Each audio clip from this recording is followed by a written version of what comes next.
Bagus. Nasib seseorang, orang itu sendiri yang menentukannya. Cobaan pasti ada, tapi rezeki juga akan selalu mengikuti. Yang penting usahanya.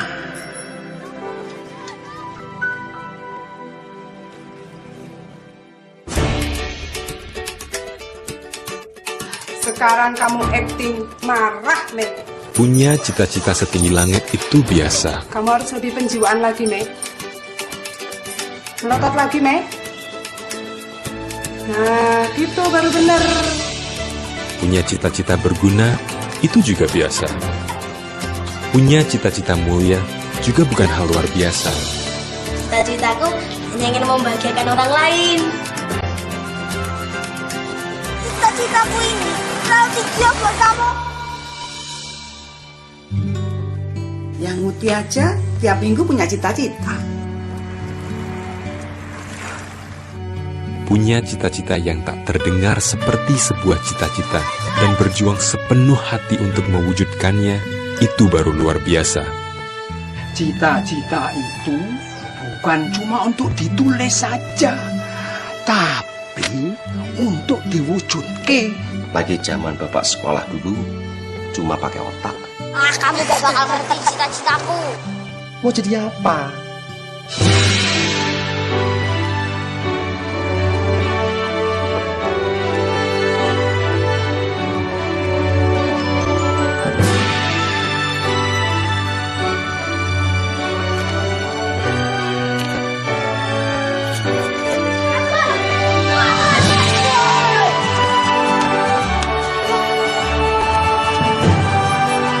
Akankah cita-cita mereka terwujud?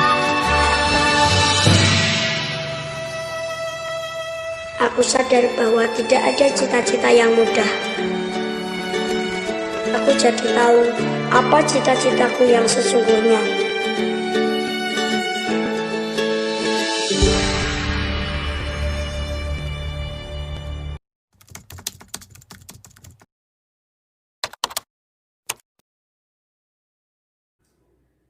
Assalamualaikum warahmatullahi wabarakatuh.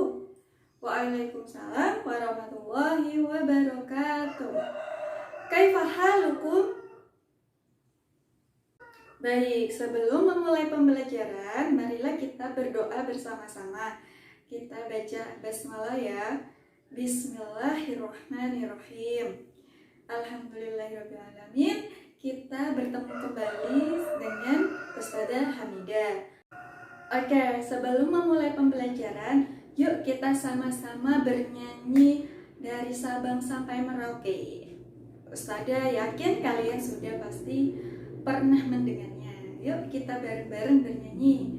1, 2, 3. Dari Sabang sampai Merauke, berjejar pulau-pulau, sambung menyambung menjadi satu, itulah Indonesia. Indonesia tanah airku, aku berjanji padamu, menjunjung tanah airku Indonesia. Nah, ada yang tahu tidak kenapa Ustadzah menyanyikan lagu dari Sabang sampai Merauke? Nah, ini berkaitan dengan tujuan pembelajaran kita hari ini, yaitu menganalisis pengaruh letak geografis Indonesia terhadap beragam aspek yang ada di Indonesia. Beragam apa aja? Beragam aspek apa saja maksudnya? Aspek sosial, aspek ekonomi, aspek budaya, dan juga alat transportasi. Oke, langsung saja kita saksikan pembelajaran hari ini. Berdasarkan letak geografis Indonesia merupakan negara maritim dan negara kepulauan. Jadi Indonesia merupakan negara maritim. Artinya apa? Indonesia negara yang sebagian besar wilayahnya adalah lautan. 2/3 wilayahnya merupakan lautan, sisanya adalah daratan. Nah, Indonesia juga negara kepulauan. Dilihat dari petanya, Indonesia terdiri dari pulau-pulau, berjajar pulau-pulau gitu ya. Kemudian antara pulau satu dengan lainnya disatukan oleh laut, mengakibatkan banyak potensi yang dimiliki oleh Indonesia. Bisa potensi kekayaan alamnya, banyak ikannya, banyak tanaman yang tidak ada di luar negeri tapi ada di Indonesia. Banyak hewan-hewan yang tidak bisa hidup di luar negeri tapi ada di Indonesia. Dan kekayaan budayanya, misalkan budayanya kan beragam dari Bali, Jawa, Sumatera, Kalimantan, Papua. Nah, begitu. Pengaruh positif kondisi geografis Indonesia sebagai negara maritim terhadap kehidupan ekonomi masyarakat itu apa? Mengandung keanekaragaman sumber daya alam laut bernilai ekonomi tinggi, seperti terumbu karang, ikan, mutiara, dan wisata bahari. Maksudnya apa?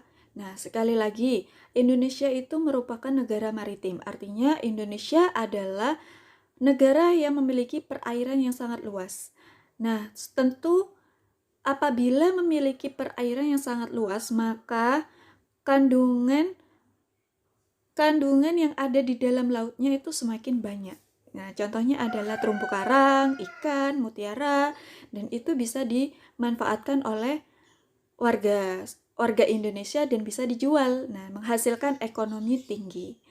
Kemudian bisa digunakan sebagai wisata bahari. Nah, misal yang ada di Indonesia contohnya dibuat snorkeling, diving, atau sekedar liburan. Misalkan yang ada di Bali juga ada banana boat. Nah, itu juga menghasilkan ekonomi bagi masyarakatnya.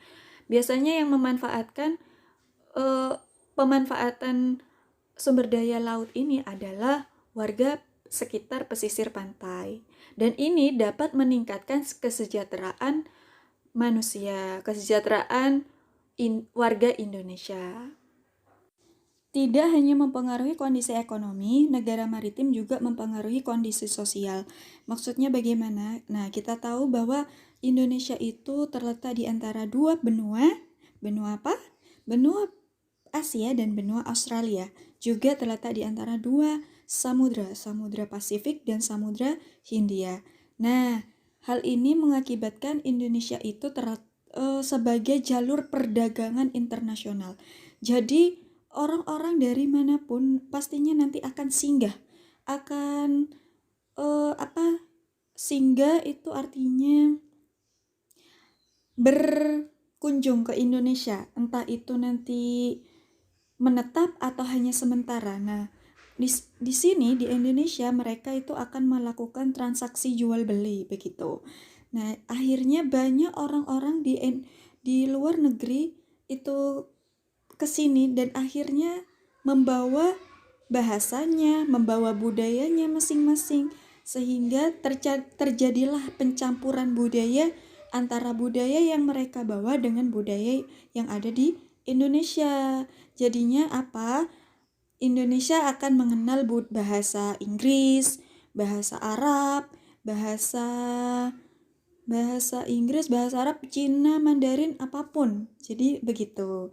Nah, sehingga itu juga akan membawa dampak positif juga membawa dampak negatif. Nah, dampak positifnya apa? Memudahkan komunikasi dan interaksi antar masyarakat. Jadi mereka tidak hanya membawa bahasanya, budayanya, tapi juga membawa ilmunya, membawa teknologinya ke Indonesia, mengenalkan ke Indonesia, sehingga orang Indonesia semakin pintar, semakin bisa interaksi dengan masyarakat luas. Tapi dampak negatifnya apa sih? Pengaruh negatifnya apa? Orang-orang Indonesia yang sudah bisa bahasa Inggris akan melupakan bahasanya sendiri. Mereka lebih banyak menggunakan bahasa asing, seperti itu. Kemudian dampak positif yang lain, pengaruh budaya yang baik dari dalam atau luar sehingga memperkaya keragaman budaya. Nah, makanya di Indonesia itu ada percampuran budaya, misalkan Masjid Cengho. Nah, di sini itu masjid, tapi budayanya budaya Cina gitu. Juga ada pakaian.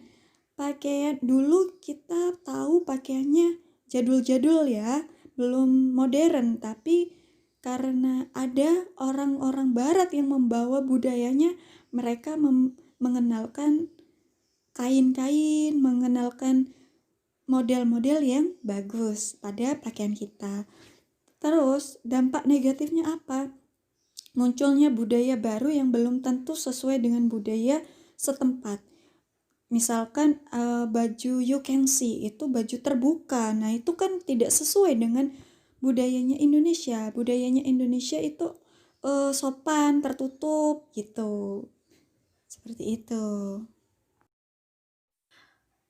Pengaruh kondisi geografis Indonesia lainnya yaitu terhadap budaya masyarakat. Satu, yaitu keragaman suku bangsa. Nah, dulunya Indonesia itu berasal dari suku bangsa Cina Selatan yang bercampur dengan Asia Selatan sehingga membentuk suku-suku yang baru. Contohnya seperti sekarang ada suku Bali, suku Jawa, suku Minang, suku Dayak, suku Papua, dan suku lainnya.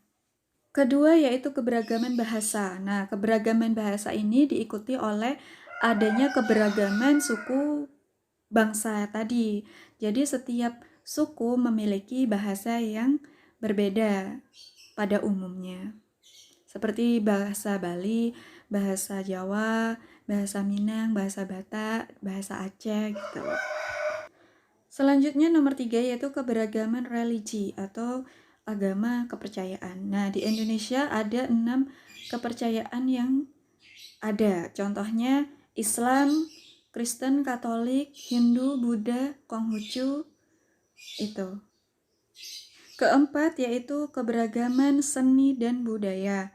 Nah, keberagaman seni dan budaya itu bisa dilihat dari seni, pakaian adatnya, rumah adatnya pasti akan berbeda setiap suku bangsanya. Bahasanya juga, makanan tradisionalnya begitu. Itu yang dinamakan keberagaman seni dan budaya. Pengaruh kondisi geografis Indonesia itu juga berdampak pada alat transportasinya. Karena Indonesia itu adalah negara yang luas dan terdiri dari pulau-pulau sehingga memacu bangsa Indonesia untuk membangun dan mengembangkan industri alat transportasi. Misalkan saja pesawat, kapal, atau antar pulau bisa dengan darat, bis, kereta api. Namun, keberagaman yang disebabkan adanya perbedaan antara pulau satu dengan pulau yang lainnya tidaklah menjadi pemecah dan perenggang, namun justru menjadi pemersatu, karena antara yang satu dengan yang lain bisa saling melengkapi. Hal ini sesuai dengan semangat persatuan dan kesatuan seperti pencerminan nilai-nilai Pancasila, khususnya Sila Persatuan Indonesia. Selain itu juga mencerminkan nilai-nilai yang terkandung sila keadilan sosial bagi seluruh rakyat Indonesia. Jadi meskipun kita berbeda tapi kita tetap satu jua, seperti semboyan Bhinneka Tunggal Ika. Semboyan Bhinneka Tunggal Ika. Berbeda-beda tetapi tetap satu jua. Seperti ibarat pelangi, warnanya berbeda tapi tetap indah. Alhamdulillah kita sudah di penghujung pembelajaran. Nah, sudah masuk ke kesimpulan. Jadi kesimpulan pembelajaran kita hari ini apa? Letak geografis Indonesia. Indonesia itu sebagai negara maritim, artinya negara yang lebih banyak perairannya. Nah, ini berpengaruh terhadap ekonomi masyarakatnya, di mana orang-orang yang berada di pesisir pantai atau masyarakat yang lainnya bisa memanfaatkan hasil lautnya dan bisa menambah ekonomi masyarakat, menambah kesejahteraan masyarakat. Kemudian adalah keragaman sosial, di mana kita semakin warga Indonesia semakin pandai berinteraksi, kemudian budaya yang ada semakin beragam, kemudian juga berpengaruh terhadap budaya, keberagaman budaya yang lainnya. Contohnya adalah suku bangsa yang semakin banyak, kemudian bahasanya juga beragam, kemudian agamanya juga beragam, kemudian terakhir adalah seni budayanya. Misal rumah adatnya, alat tradisionalnya, alat senjata tradisionalnya, pakaian adatnya, dan lain sebagainya. Kemudian pada berpengaruh terhadap alat transportasinya, karena Indonesia terdiri dari kepulauan yang harus bisa terhubung antara pulau satu dengan pulau yang lainnya, sehingga bangsa Indonesia berpacu untuk mengembangkan alat transportasinya. Meskipun kita beragam, kita berbeda-beda suku, tapi kita harus menghargai satu sama lain, harus saling menghormati suku-suku yang lain, agama-agama yang lain, dan juga bahasa-bahasa yang lainnya. Nah, karena itu juga pengamalan sila Pancasila yang ketiga dan kelima, yaitu persatuan Indonesia dan keadilan sosial bagi seluruh rakyat Indonesia.